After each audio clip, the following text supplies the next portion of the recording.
leading cause of disability in the world. In the United States, close to 10% of adults struggle with depression. But because it's a mental illness, it can be a lot harder to understand than, say, high cholesterol.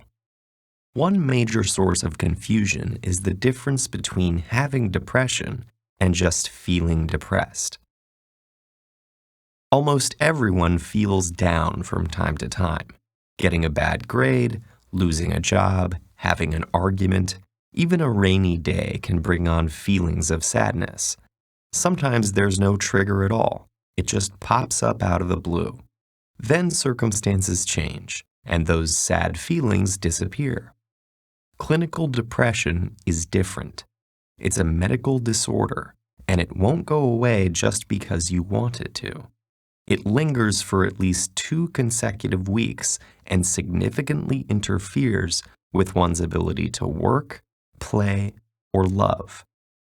Depression can have a lot of different symptoms: a low mood, loss of interest in things you'd normally enjoy, changes in appetite, feeling worthless or excessively guilty, sleeping either too much or too little, poor concentration, restlessness or slowness, loss of energy, or recurrent thoughts of suicide.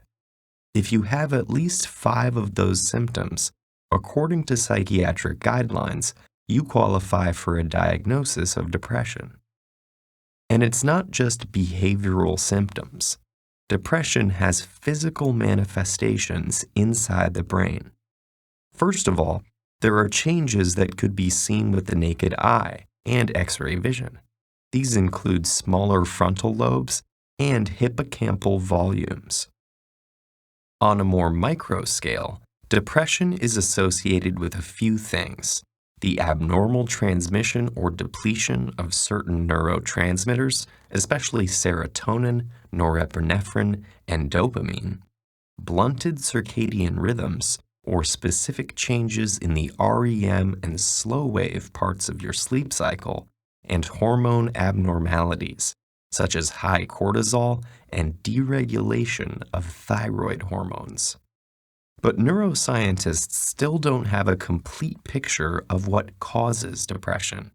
It seems to have to do with a complex interaction between genes and environment, but we don't have a diagnostic tool that can accurately predict where or when it will show up. And because depression's symptoms are intangible, it's hard to know who might look fine but is actually struggling. According to the National Institute of Mental Health, it takes the average person suffering with a mental illness over 10 years to ask for help. But there are very effective treatments. Medications and therapy complement each other to boost brain chemicals. In extreme cases, electroconvulsive therapy, which is like a controlled seizure in the patient's brain, is also very helpful. Other promising treatments, like transcranial magnetic stimulation, are being investigated too. So if you know someone struggling with depression, encourage them, gently, to seek out some of these options. You might even offer to help with specific tasks, like looking up therapists in the area or making a list of questions to ask a doctor. To someone with depression, these first steps can seem insurmountable. If they feel guilty or ashamed, point out that depression is a medical condition, just like asthma or diabetes.